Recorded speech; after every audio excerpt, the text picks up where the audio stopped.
Prostě přijde chlápek do hospody, sedne si, přijde vrchní, říká, co si dáte? Říká, si dám jeden umrus. Co? Umrus jeden si dám. Já vám nerozumím, co jako chce. Ty vole, umrus chci, chápeš to? Umrus. On jde za pípu a říká, ty vole, umrus, ty vole. Tak vezme půl litra, nachčije mu tam. Ještě jeden umrus.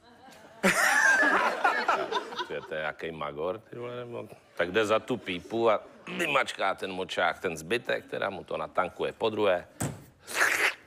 A ještě jeden umrus. Ty, ten blázen, vole. Tak jde do kuchyně a říká, Máňo, pojď sem. Tam nějaký magor chtěl nějaký umrus, já vím houbit, co to je, tak jsem mu tam to vypil, vole. Tak já už nemám z čeho, natankuj mu to. A ona říká, neblbni, vole, já jsem to dneska dostala, vole, to je strašně to teče, vole. A říká, to je úplně jedno, když vypil tam to, vypije tohle. Tak ona zadřepne, natankuje mu to, on to přinese a... No, to je umrus, to předtím snad byly nějaký